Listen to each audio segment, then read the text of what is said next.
നമസ്കാരം. ഞാൻ ശശികുമാർ തിരുവല്ലവാരം. ഇതിൻ്റെ 179ാമത്തെ എപ്പിസോഡാണ്.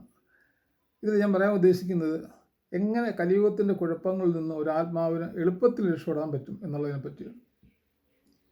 അതായത് an easy way to escape from Kaliyuga troubles. ഇനി ഹിന്ദു മിത്തോളജി ഇതിനെപ്പറ്റി എന്താണ് പറയുന്നതെന്ന് നോക്കാം. ആദ്യമായിട്ട് വേദങ്ങൾ വിലക്കിയിരിക്കുന്നത് ഒരു തരത്തിലുള്ള ലഹരിയും ഒരു മനുഷ്യരും ഉപയോഗിക്കരുതെന്നാണ്. ഈ കലിയുഗത്തിൽ ജീവിക്കുന്ന ഒരു മനുഷ്യരും ലഹരി ഉപയോഗിക്കരുതെന്നാണ് നമ്മുടെ വേദങ്ങളിൽ പറഞ്ഞിരിക്കുന്നത്. പിന്നെ അതുകൂടാതെ ഇനി ആദ്യത്തെ യുഗമായ സത്യയുഗത്തിൽ എല്ലാവരും ധർമാധിഷ്ഠിതമായിട്ടാണ് ജീവിച്ചു വന്നത്. അത് അങ്ങനെ ഒരു യുഗമായിരുന്നു സത്യയുഗം. അവിടെ ആരും ആരെയും തെറ്റ് ചെയ്യാൻ പ്രേരിപ്പിക്കത്തില്ല സത്യയുഗത്തിൽ. അതുകൊണ്ട് തന്നെ ആ യുഗത്തിൽ ജീവിച്ചവർക്ക് അവരെ ആരും തെറ്റിലേക്ക് പോകാൻ പ്രേരിപ്പിച്ചിട്ടില്ലായിരുന്നു. അടുത്തായിട്ട് ത്രേതായുഗമായിരുന്നു. അവിടെ ഈ ധർമ്മമാർഗം ചെറുതായിട്ടൊന്ന് വ്യതിചലിച്ചിരുന്ന ഒരു യുഗമായിരുന്നു. ആ യുഗത്തിൽ ശ്രീരാമചന്ദ്രൻ ധർമ്മത്തെ രക്ഷിക്കാനായി അവതരിക്കേണ്ടി വന്നു. അത് കഴിഞ്ഞുള്ള ദ്വാപര യുഗത്തിൽ ശ്രീകൃഷ്ണ ഭഗവാനായിരുന്നു ആ ദൗത്യം നിർവഹിച്ചത്. നാലാമത്തെ യുഗമായ കലിയുഗത്തിൽ ഈശ്വരനാമം ജപിക്കുക എന്നുള്ളത് മാത്രമേ ഒരു പോംവഴിയായിട്ട് പറയുന്നുള്ളൂ. കലിയുഗത്തിൽ ജനിക്കുന്ന ഒരു ആത്മാവിന് പിന്നെ അവരുടെ ഈ ഭഗവാൻ, ഏത് ഭഗവാനായാലും മതി, കുഴപ്പമൊന്നുമില്ല. ഏത് ഭഗവാനായാലും ആ ഈശ്വരനാമം ജപിച്ചാൽ മാത്രമേ കലിയുഗത്തിൽ നമുക്ക് നമ്മുടെ ആത്മാവിന് മോചനം കിട്ടത്തുള്ളൂ എന്നാണ് പറഞ്ഞിരിക്കുന്നത്. ഹിന്ദു പുരാണങ്ങളിൽ പറഞ്ഞു. ഹിന്ദു പുരാണങ്ങൾ മാത്രമേ ഇതിനെപ്പറ്റിയൊക്കെ കൂടുതൽ വിശദമായിട്ട് ചർച്ചയുള്ളൂ. അതുകൊണ്ട് ഈ ഹിന്ദു പുരാണം മാത്രമേ എടുക്കുന്നുള്ളൂ. ഇനി ഈ കലിയുഗത്തിൽ മനുഷ്യരുടെ മനസ്സ് പലതരം കാര്യങ്ങൾക്ക് അടിമയായി തീരുമെന്നാണ് പറഞ്ഞിരിക്കുന്നത്.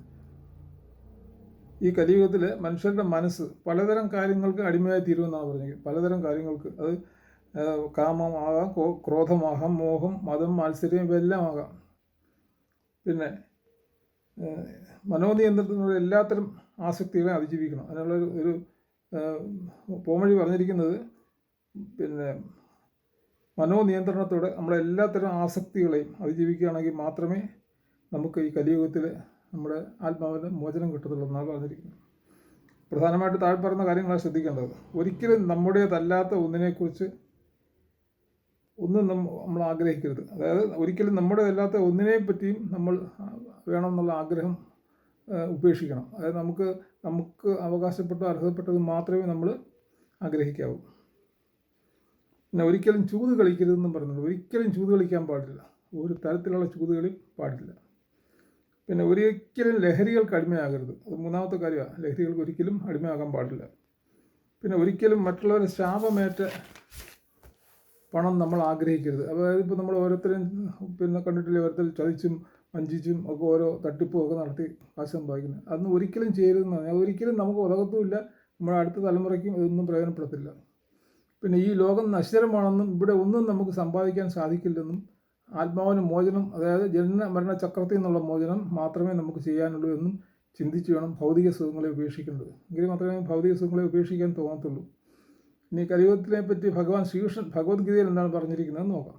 അദ്ദേഹം പറയുന്നു, ഓരോ ദിവസം കഴിയുന്തോറും കലിയുഗത്തിൽ സത്യം, വൃത്തി, സഹനശക്തി, കരുണ, ഓർമ്മകൾ, ആരോഗ്യം, മനുഷ്യരുടെ ആയുർദീർഘം ഇവയെല്ലാം കുറയും. അത് മാത്രമല്ല, ആരും കാര്യങ്ങളെ ആഴത്തിൽ പഠിക്കുകയോ അതിനെപ്പറ്റി ചിന്തിക്കുകയോ അതിനുള്ള പ്രതിവിധി കണ്ടുപിടിക്കുകയോ ചെയ്യത്തില്ല. എല്ലാവർക്കും ധൃതിയാണ് ഓരോരോ കാര്യങ്ങൾ ചെയ്യാനുള്ളതും. ഈ പിന്നെ ഭൗതിക സുഖങ്ങളുടെ പുറകെ ആളുകൾ ഓടിക്കൊണ്ടിരിക്കും.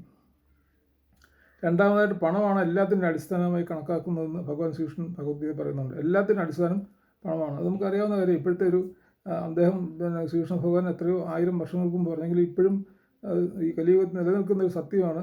പണത്തിൻ്റെ പേരിലാണ് എല്ലാവരെയും ആളുകൾ അളക്കുകയും അവരുടെ സ്ഥാനം നിർണ്ണയിക്കുകയും ചെയ്യുന്നത്.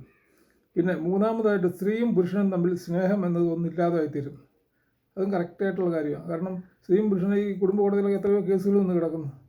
അത് കൂടുതലും പണത്തിൻ്റെ അല്ലെങ്കിൽ ആ ഒരു സ്നേഹമില്ലാത്തതിൻ്റെ ആണല്ലോ അങ്ങനെ ഓരോ കേസുകൾ വരുന്നത്. പിന്നെ ശാരീരിക ക്ഷമതയും സൗന്ദര്യമുള്ള കാലത്ത് മാത്രമേ സ്ത്രീ പുരുഷ സൗഹൃദം നിലനിൽക്കുമെന്ന് ഭഗവാൻ ഗീതയിൽ പറയുന്നുണ്ട്. അതായത് സ്ത്രീയും പുരുഷനുമായിട്ടുള്ള ആ ഒരു ബന്ധം സ്നേഹത്തിൻ്റെ പുറത്തല്ല നിൽക്കുന്നത്, അവരുടെ ശാരീരിക ക്ഷമതയും സൗന്ദര്യവും ഉള്ള സമയത്ത് മാത്രമേ സ്ത്രീയായാലും പുരുഷനായാലും ഒരാളിനെ ഇഷ്ടപ്പെടുത്തുള്ളൂ എന്നാണ്. അത് കഴിഞ്ഞ ഉടനെ അവർ സ്ത്രീ ആദ്യം പുരുഷനെ ഉപേക്ഷിക്കും, പുരുഷനായും സ്ത്രീയെ ഉപേക്ഷിക്കും. അതപ്പോൾ കണ്ടുവരുന്നത് നമ്മൾ. പിന്നെ പണമില്ലാത്ത ആളെ അയാൾ എത്ര നല്ലവനായാലും ആരും ബഹുമാനിക്കത്തില്ല.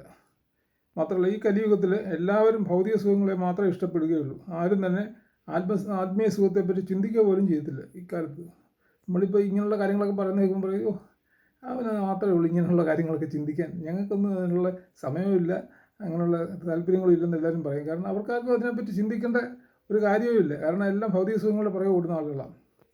പിന്നെ കലിയുഗത്തിൽ മാത്രം കാണുന്നൊരു പ്രതിഭാസമാണ് ധനമില്ലാത്തൊരു മുതലാളി അയാളുടെ ജോലിക്കാർ തള്ളിക്കളയും. അതുപോലെ തന്നെ ഭഗവാൻ ശ്രീകൃഷ്ണൻ പറയുന്നത് ധനത്തിന് വേണ്ടി എല്ലാവരും അവരുടെ ബന്ധങ്ങൾ പൊട്ടിച്ചെറിയുമെന്നാണ് പറയുന്നത്. ധനം കിട്ടിയില്ലെങ്കിൽ ഇപ്പോൾ അമ്മയും അച്ഛനും വരെ മക്കൾ ഉപേക്ഷിക്കും. നമ്മൾ എത്രയോ പേപ്പറിൽ വായിക്കുന്നുണ്ട് ഈ പിന്നെ വയോജന വീടുകൾ അല്ലെങ്കിൽ പിന്നെ അച്ഛനും അമ്മയും കൊണ്ടുവന്ന് ഓരോ പിന്നെ വയോജനങ്ങളെ നോക്കുന്ന സ്ഥലത്ത് കൊണ്ടുവന്ന് ഉപേക്ഷിച്ചിട്ട് പോകുന്ന മക്കളെപ്പറ്റി നമ്മൾ ദിവസവും പത്രത്തിൽ വായിക്കാം. അതിന് കാരണം എന്തുവാ? മാതാപിതാക്കളെ ഒരു ഭാരമായിട്ട് കാണുന്നവരത് ഒരിക്കലും അങ്ങനെ ചെയ്യാൻ പാടില്ല. അവർ ഭാവിയിൽ നിന്ന് അവർ ഒരിക്കലും അവർക്ക് അതിൻ്റെ മനസ്താപം, അവർ മരിച്ചാൽ പോലും അവർക്ക് അതിന് ശിക്ഷ കിട്ടുമെന്നാണ് ഭഗവത്ഗീതയിലൊക്കെ പറഞ്ഞിരിക്കുന്നത്. ഇത്രയാണ് കലിയുഗത്തെപ്പറ്റി ഹിന്ദു പുരാണങ്ങളിൽ പറയുന്നത്. നന്ദി, നമസ്കാരം.